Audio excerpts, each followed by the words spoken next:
Team presents Chalked Blocked with Bo Big Time McBrayer. Bam! I gotta know what a $5 shake tastes like. That's hot. That's hot. I want winning, folks. You don't know diddly. And his partner, Scott Stag Simpson. Do you know who I am? Trying to put Tiger Bomb on this jungle's nuts. That's cute. I remember when I had my first beer. I gotta catch a glimpse of these warlocks. Let's make a move. Let's make a move. Let's make a move. Good evening, ladies and gentlemen. Welcome back to Chalk Blocked, the world's sexiest DFS show for now. You know Scott Simpson right here, right there, that guy. At Nimble W Numbers. I'm Bo, a.k.a. the King of Spice, at Bo_McBigTime on Twitter. This is our final preseason special edition show of the summer.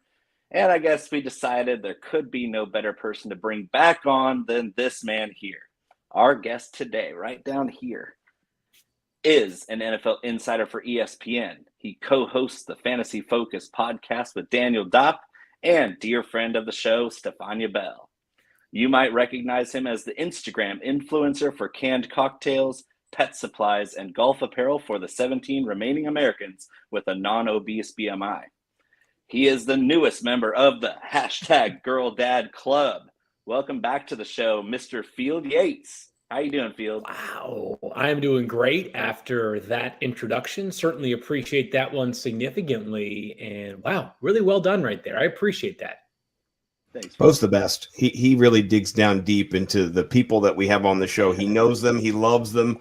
And he did nail it. I love seeing Field in commercials. Like, I kind of forget it's Field. I'm just like, I'm gonna get that. Field's got that. But that's a commercial. I've been tricked. No, I didn't. I've never been tricked. But I did. I was a little bit more special with Stefania's intro last week. I spoke French for her intro. So wow, you didn't. Right. You didn't Stefania get the benefit. is a little bit more cultured than I am.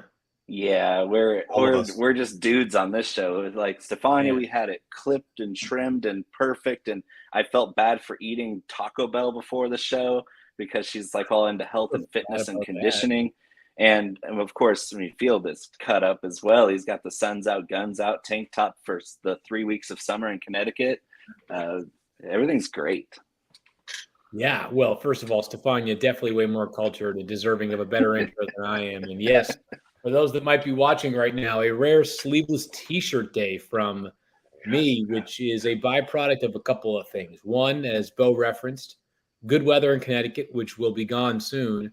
And two, I am alone right now in the house, except for the baby. And so my efficiency has gone down dramatically today with my wife out of town for a couple of days. So I probably should have gone upstairs and cleaned up and thrown a polo shirt or something more formal on for this occasion. But I figured tonight, what the heck? We'll let it roll and see what happens. Easy, ladies. He is taken. Yeah, cheers to that. Beautiful bride, and then also beautiful baby. Congratulations. The last time we talked, not a girl dad, now a girl dad. And, on Instagram, whenever I see your lovely daughter, it just brings me back to my daughters are 11 and 9. Not as cute anymore. Not as, oh, my gosh, melting the heart. More like, did you make the bus? Where are you?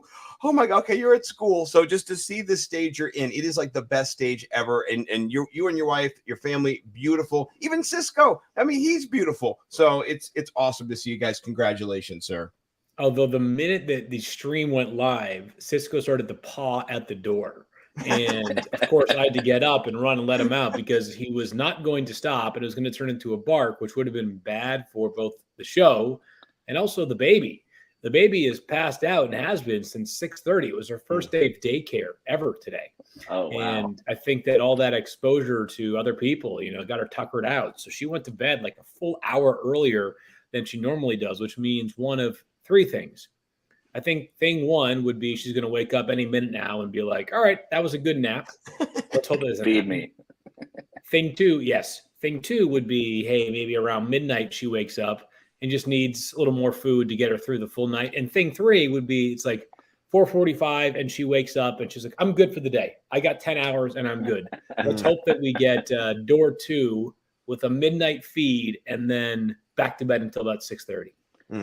I would that take would be ideal. As a dad. That's a roll of the dice, though, as we know.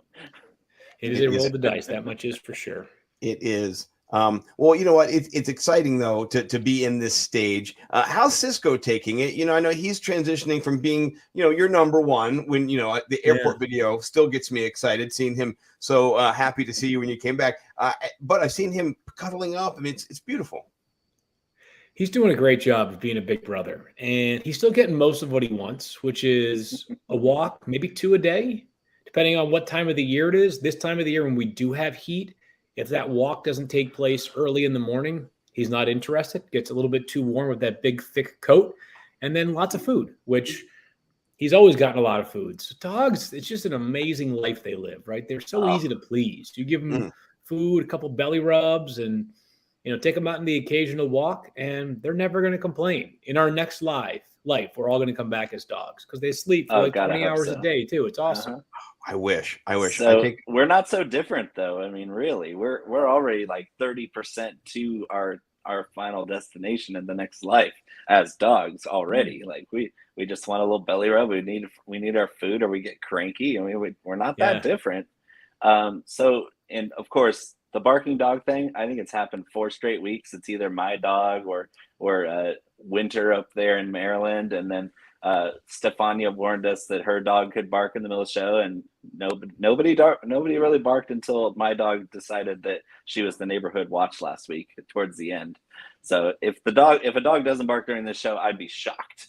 Right. It's a win. It's a win. If a dog does not bark, it's a win. Yeah. Speaking of food field, you know me, and it's all I think about is food. It's like I'm already planning my next meal, even though I already had dinner. I'm ready to go. Yeah, totally. What was the best meal you had this summer? Ooh, it's a great question right there. There's a restaurant that my wife and I have gone to over on Nantucket with our closest friends, the godparents to our daughter, and they are expecting their own baby girl any minute now, actually, which is very exciting. Wow. So I could get a text in the middle of the show saying, baby Herrick has arrived. We shall see.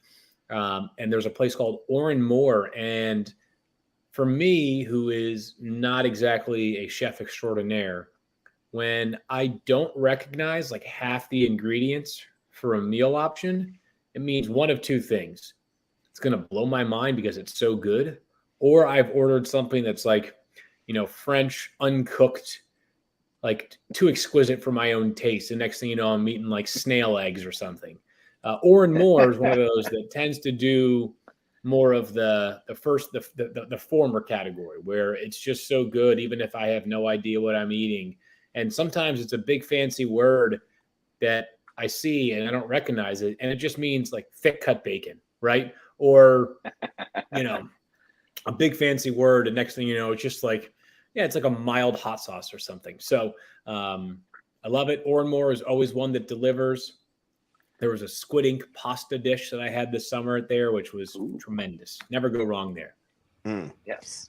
I love the local cuisine. I know that Bo is always boasting about the tacos there in NorCal and all the other food that is made there. Bo, how about you? What was your best meal this summer? And did you make it yourself? Of course I did. I mean, obviously. I mean, that's kind of what keeps my 10.5-year marriage together, is the fact that I can ruin restaurant food for my wife. And that was what it was. It was a couple weeks ago. You might have seen it on my Instagram, BigTimeFlavor_. But I made tortellini, and I made my own Alfredo sauce. And she said, quote, "It was rudely sexual how good that Alfredo sauce was." And so I will ring that bell and take a victory lap on that Alfredo sauce. And I threaten to make it again this week. Oh, man. Oh, if your wife is saying that, well done, Bo. Did you see the Alfredo sauce that fell off the truck in Tennessee? Like there was tons of it literally on the road. Seems a little dangerous, doesn't it? That sounds terrible. Alfredo Brown from Florida already apologized for that because it caused such a big hoopla. But there was actually a tomato truck spill here in Northern California. All the tomato trucks you see in Northern California come from Woodland, where I live. And one of them, the crate trailer that holds all these tons of tomatoes from Woodland, the side wall of that crate like split and fell apart. and of course the Oh, weight no. of it tipped the trailer over, and there was 3 tons of tomatoes on the highway, and then 4 Wow. cars tried to drive through it in the early morning hours before sunrise, and they spun out and crashed into each other. So we had tomatoes and Alfredo sauce spilling all over the roadways here in America. Oh God. It sounded like a great Italian feast, to be honest. Man, that's terrible though. Just like imagine the various things that you could call home and say happened. Hey, like I found a $20 bill. Hey, I walked past George Clooney. Hey, I was in the car and I slipped on tomatoes that fell out of a truck yesterday. Like that's got to be I mean, it's scary in a lot of ways, obviously, but that's got to be one of the worst ways to start your morning.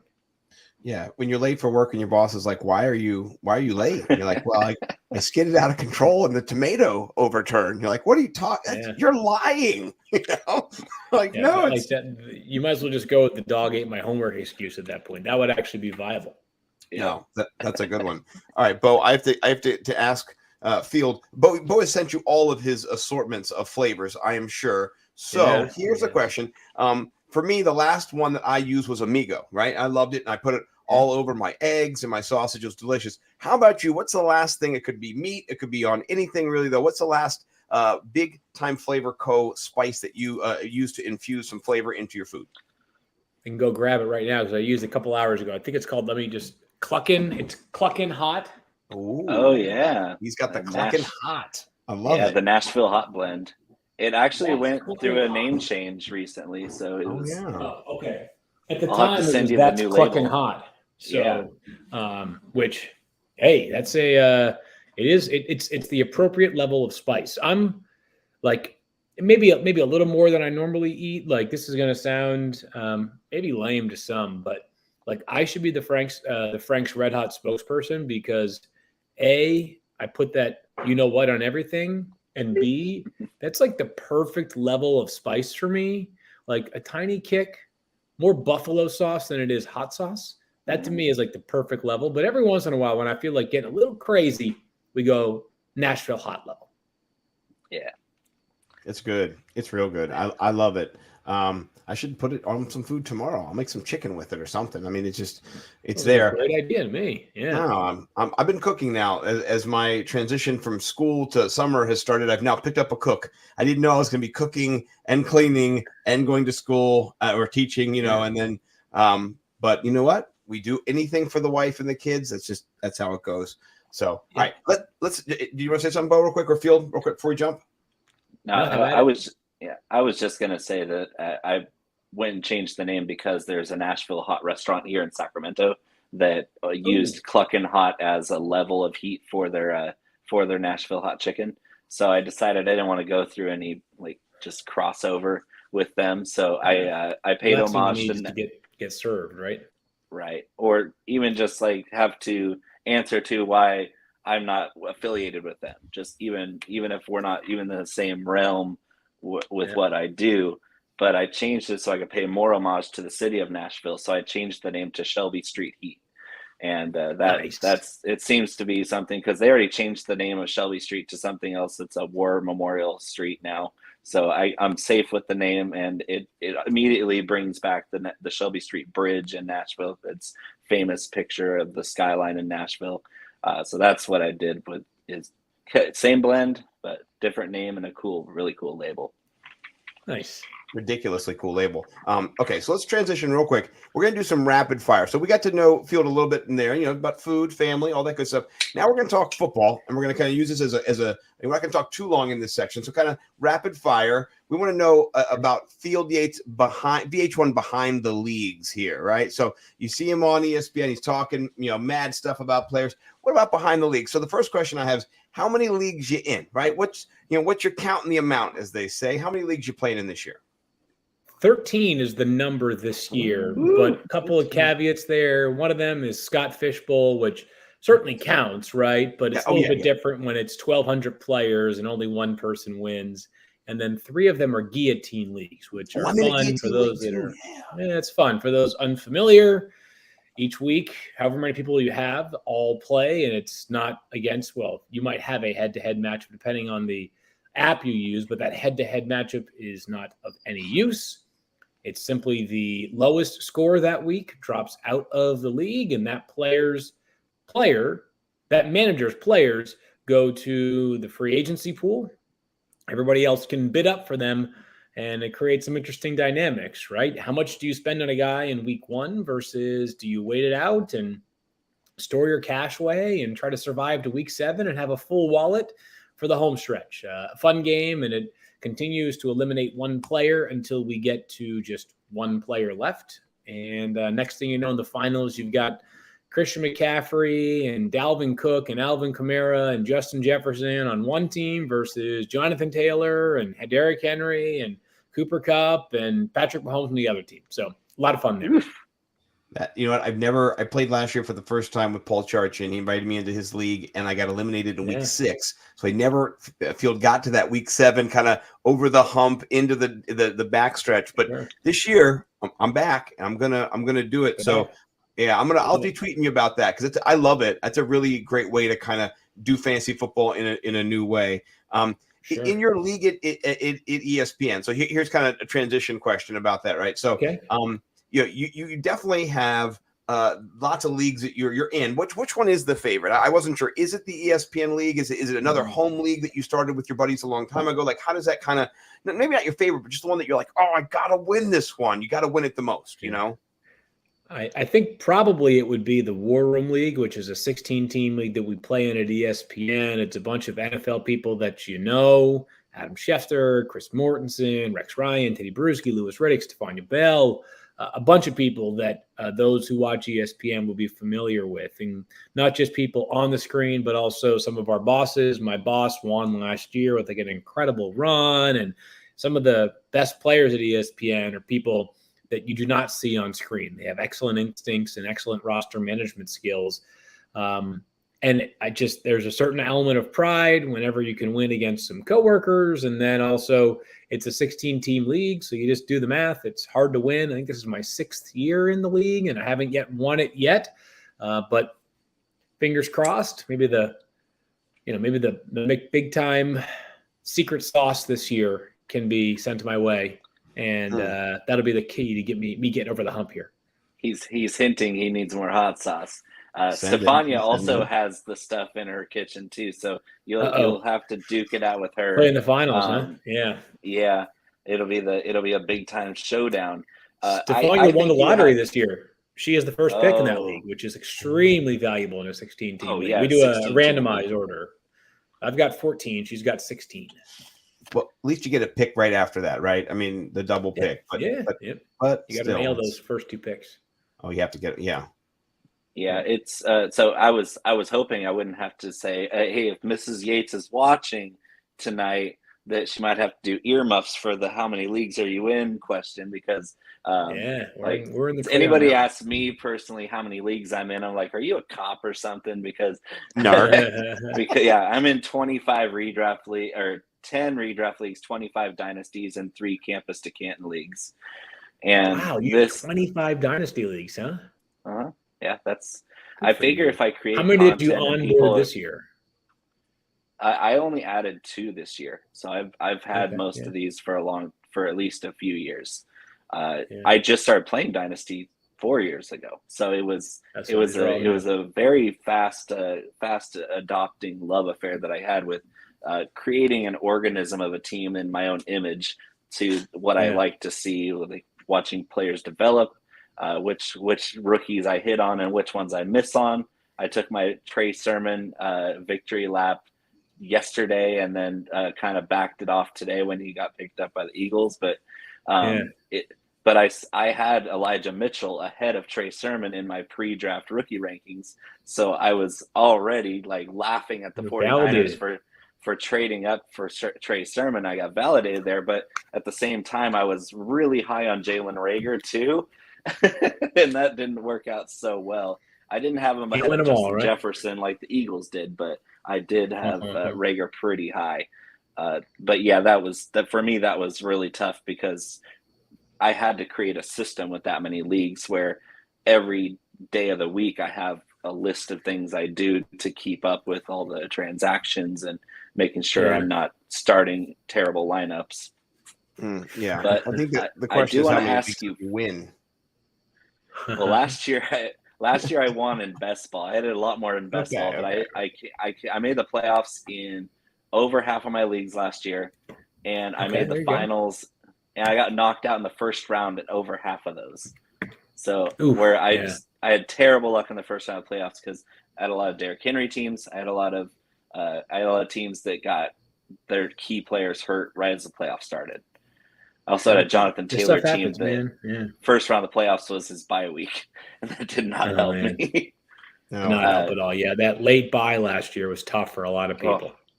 It was ridiculous. Okay, so I love this. Let's get into kind of how Field is approaching this year. So this segment, I titled it Field of Dreams on the show sheet. And so as you're kind of getting into your fantasy football drafts and your builds, I know I've had a couple already. I've got 2 this weekend, one on Wednesday. So I got 3 before it kicks off. By the way, 7 days from right now, this very minute, we will all be watching football. Yes. Like all 3 of us, anyone who's listening will all be tuned in. It'll be happening in the moment. So I want to put that out there. But Field, how have you kind of built your teams this year? Every year is different. Some years there's heavy on QBs, RBs. The stress is always there. How has your approach kind of been tailored this year to the draft and how the ADP kind of has presented itself? I'd say probably the biggest thing this year that I focused on as an emphasis point is when you play in 13 leagues, understanding that some of them are dynasties, so there's not a lot of flexibility in terms of how you approach them from one year to the next. But for the redraft leagues, I've been trying really hard to just generate exposure to more players. And there are players that I've labeled busts. There are players that I have said I'd rather not have on my team. There are players that I'm lower on in my rankings than other people. I still have them on some of my teams.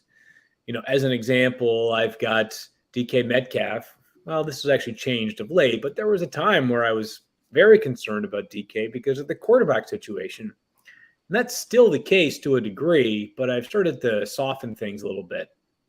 But still, I've drafted DK, Aaron Rodgers, who I'm a little bit lower on than some.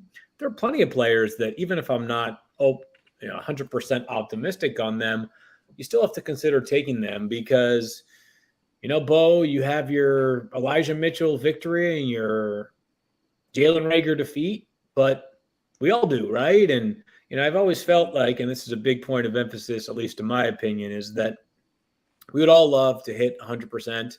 We'd all love to be right every single time, but there's simply nobody out there. Whoever you think is the best fantasy analyst is not right all the time.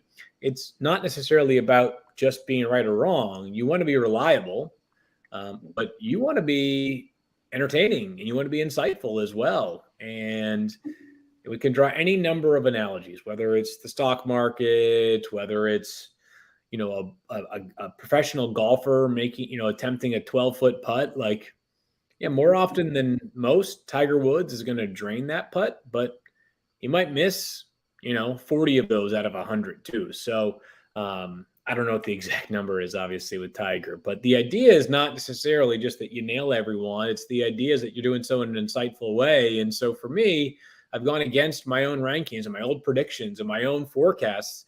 That's one of my points of emphasis this season. So I like that. What I'm hearing though is it's purposeful in how your draft is unfolding and how players are coming to you, and maybe those players are not ones that you've targeted, but the value point's there, and you have to acknowledge that. I like that. I'm trying to avoid some of the guys, I haven't done all my drafts. As a matter of fact, I've got drafts. I've got one going on right now. It's a slow draft. I've got a couple other slow drafts going on right now, and I've got more ahead of me in a conventional manner. And, I'm sitting here thinking to myself, well, hey, I don't want to take Deontay Johnson again, or I don't want to take Cortland Sutton again. Not because they're not really good players. They're both very good players. But, hey, even if I'm a little bit down on DK Metcalf, or maybe I've got Terry McLaurin 2 slots behind somebody else, I'll still take Terry McLaurin. Or Mike Williams makes me a little bit nervous. I'll do some of that stuff too, just because, last year it took us 1 week to have predictions that we wished we had back and predictions that we didn't have any idea on that came to fruition, right? So I think that's one of the realities of fantasy football is there's only so much that we know and so much that we don't know. Yeah. Open hand. And all of it is an open hand. I mean, every single play is an injury away, something happening. It's razor's edge. And so I think you're right. I like that. Bo, how about you? How have you kind of been approaching? Have you been RB heavy, wide receiver heavy? Any slants that you've kind of started off your drafts with? So I've classified myself as a particular type of drafter, and it's not a unique style per se. I don't use any one strategy. My strategy is to get my guys and zag. I'm a get your guys zagger. So my draft strategy depends on which draft spot I have and how the draft board falls to me. I have my rankings, my tiered rankings that you can find on Fantasy Pros. I'm part of the expert consensus rankings. So I feel like I have to take a kind of a more hardline stance on some of the guys that I have really high compared to the consensus, and then some of the guys that I'm fading compared to the consensus. But one thing I keep coming back on is don't hate the player, hate the ADP. So where I like Cortland Sutton this year a lot. I mean, who can ignore the new $250 million man, Russell Wilson, throwing him the ball instead of somebody else, and an offense that isn't in the Stone Age anymore. Right. Love Cortland Sutton this year, but I think he's being drafted at his ceiling. And so I'd rather have Jerry Jeudy because I think Jerry Jeudy is a better system fit. And so the back and forth between the people who are on the Sutton train and the people on the Jeudy train, it's pretty contentious when in all reality, they're both probably going to be really good fantasy players this year. And that's for me is like, it depends on the person and the spot that I'm at, but I'm not against drafting anybody if they are in the right spot for me. And that's kind of the one thing. But the other one thing that I've been steadfast that I haven't missed out on yet is getting one of the top 3 tight ends. That's the one thing. The one rule I've made for myself is I want Kelsey, Andrews, or Pitts, and I will reach as much as a round and a half to get Kyle Pitts because I think he's going to be tight end 1 this year. I've seen you do that. You've seen me go at the 1-2 turn just to make sure I got him. You've done that crazy stuff. No, I think for me, I think you guys bring up really good points, and I like your strategies. I have been working more with the getting a couple RBs and then kind of hammering wide receivers in the rounds, maybe even 3, 4 through 6, 7, maybe stopping at 7, and then kind of transitioning to later round running backs, not even later, but 7, 8, 9. I find myself kind of there, and then a perfect transition here to the later round quarterback where I'm kind of going back and forth wide receiver. Maybe I pick a tight end. Pat Freiermuth has kind of been the guy around 9, 10. But then there's always a quarterback. And I pulled up here ESPN. This is the quarterback sleepers. And I got my guy Field Yates here. He said pick Derek Carr. And so we don't Stefania Bell's down here writing about Matt Ryan. Don't worry about that. We're going to get the real truth here from Field about Derek Carr, because we talked about him yesterday on Fantasy Millionaires, me and Mike Collins, my podcast partner. We love him this year as a sleeper. And so what do you see in him, Field? Well, let me start with something that, not to be a wet blanket. I hate sleepers, busts, and breakouts. I think they're some of the dumbest stuff that we do in fantasy football because every single person listening to this or watching this knows who Derek Carr is, right? And every player that you categorize as a sleeper, people know these guys by now, right? And as a bust, as Bo was just discussing, it's not that I hate Aaron Rodgers. Right. Aaron Rodgers is going to be really good this year. It's just that I think there are other options who are going in the same category of rounds, Aaron Rodgers, that I like a little bit more. Matthew Stafford. But that being said, Stafford or Joe Burrow or Russell Wilson, you name it. Right. Yep. That being said, as far as guys that I do like, Derek Carr, the logic is that, he was 5th in the NFL in passing yards last year, but he was like 22nd with 22 touchdown passes. Maybe it was higher than that, but still he had 22 touchdown passes last year. That came with Hunter Renfrow as leading receiver, and Hunter Renfrow is awesome, but he was 21st in the NFL in receiving yards last year. Darren Waller was limited to 11 total games. He was banged up for a few of those, and now you have Devontae Adams. As we know, they play in a loaded division. The Chiefs, Broncos, and Chargers make up 3 of the top 8 teams in terms of Super Bowl odds. I mention that because they're going to have to throw it a lot. So I like Derek Carr this year. Yeah. I've got 14 quarterbacks that I feel okay about in a 10-team league as a starting quarterback. Derek Carr is 13th of those, so he's not well inside my must-starts or must-haves in a 10-team league for quarterback, but certainly like the upside here for Derek Carr. Yeah. Well, I think when I think about sleepers too, I think it's guys who can outperform their positional ADP. And for me, that's the whole premise of wide receiver 2 theory. Last year, this is a documented fact. If you go back to home league drafts or wide receiver, or the fantasy football calculator, whatever it is, you can look at the data. Cooper Kupp was being drafted as a wide receiver 2. Robert Woods was being drafted ahead of him. Ayuk was being drafted ahead of Deebo Samuel. You had, Renfro was being drafted, way after, Ruggs. And then you had Jamar Chase being drafted after T. Higgins. And those guys ended the season wide receiver 1, wide receiver 3, wide receiver 5, wide receiver 10. I mean, ADP is a lie. What you have to look at, offenses, opportunity, and then what can kind of happen from there. It really, we don't know, like you said. And I like Bo's talk about Judy and Cortland Sutton. In the end, you might have been arguing about which one's better, and they're wide receiver 10 and 11. You know what I mean? Like, okay, Russell Wilson's wide receiver, quarterback, 8, and it's a great, it's not sleeper, but outperforming the ADP. So I agree with you. That term is kind of used and washed, but when I see it on here, my mind immediately just thinks somebody who can jump up a tier who you weren't suspecting, like who you have as a QB 13, but who could finish higher. So I'm not defending it. I'm just saying I'm with you now as a seasoned fantasy guy. I'm not rolling my eyes and be like, hey, he's a sleeper. Those terms only mattered. Yeah. Those terms only mattered when Field and I were in college and we were doing ESPN.com drafting in 10-team leagues. I took Larry Johnson. Yeah. He took LaDainian Tomlinson. And the sleeper was because nobody else was online looking up fantasy football data. Like, right. We don't have Twitter all day, right? You don't have, these websites that aggregate news allow us to digest information so fast, right? Roto World and Pro Football Talk and ESPN.com's NFL Nation team. Like 15 years ago, we didn't have a dedicated New Orleans Saints writer or a dedicated Los Angeles Chargers writer, right? You had guys like Sal Paolantonio and Ed Werder that covered the league at large, but just a different level of interest now. And so I bet Field though is wearing his Wesleyan Cardinals gear, reading Tristan Cockcroft every day, just to figure it out. I was manifesting my career. But we had the information if we knew where to look.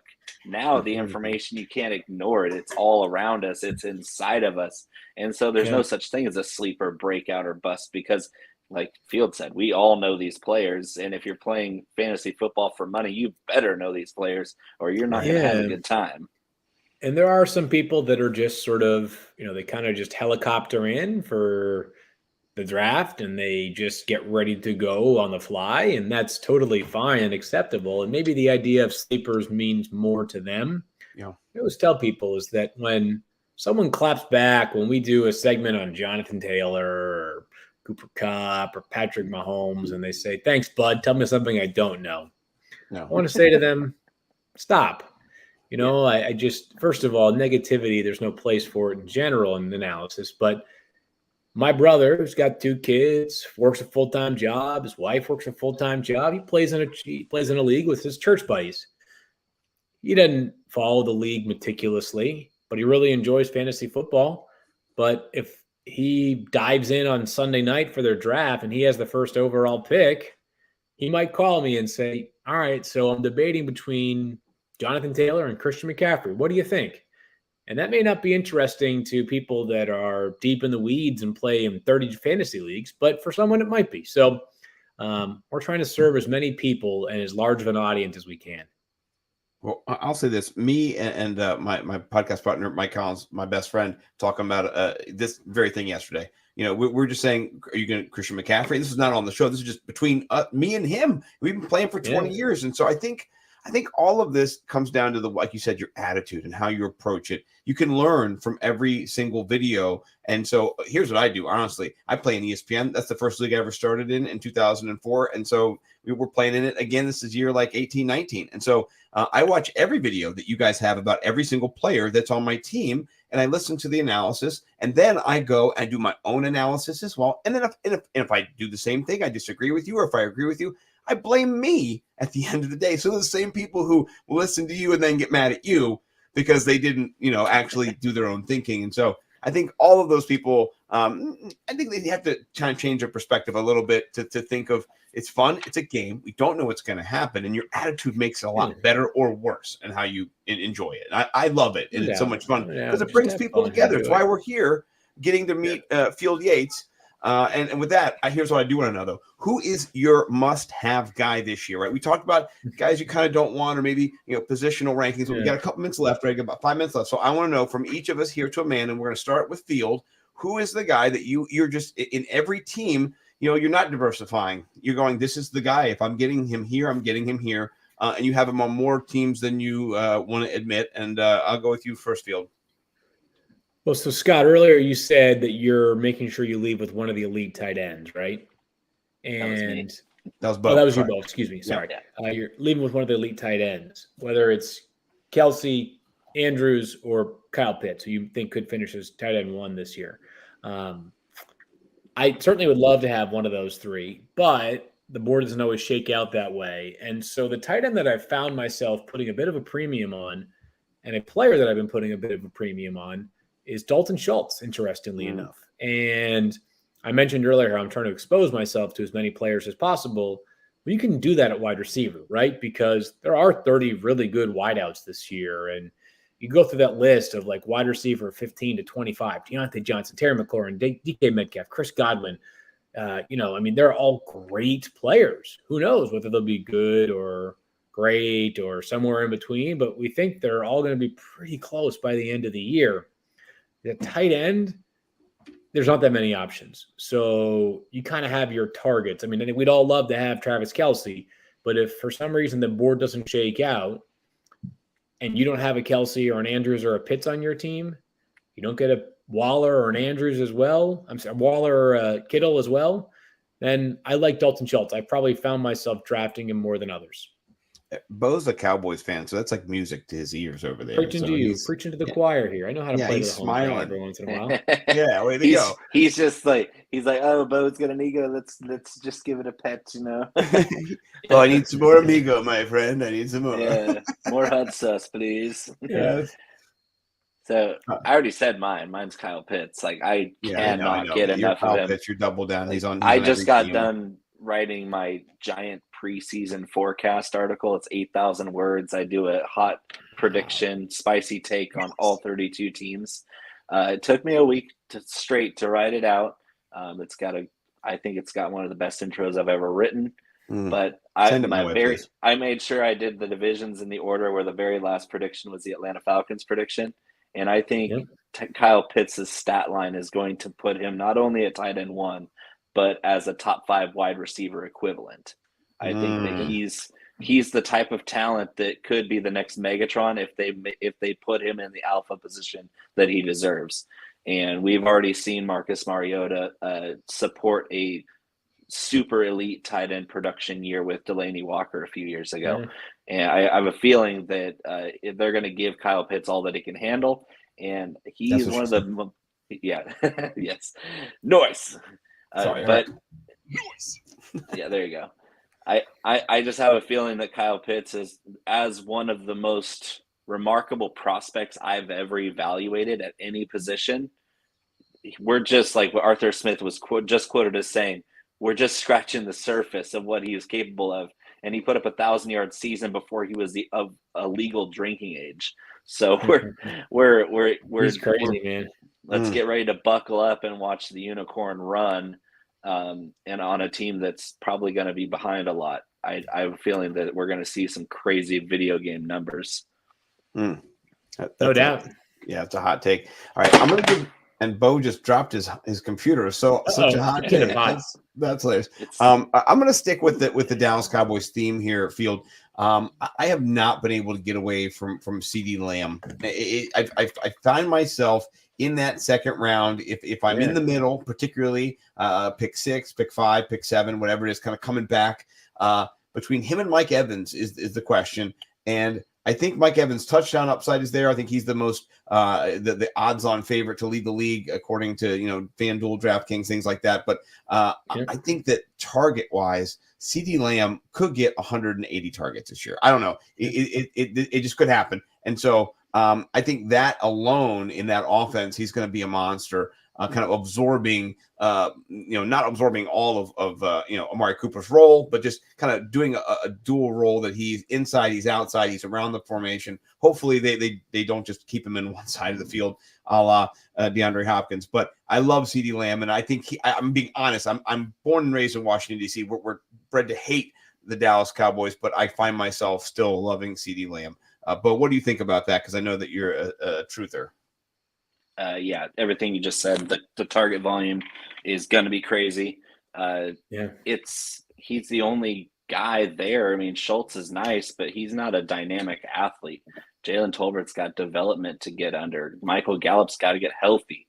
The rest of this receiving core, I mean, we're already hearing a louder rumbling than ever for Tony Pollard as a slot receiver. You know why? Because they're running really thin at wide receiver.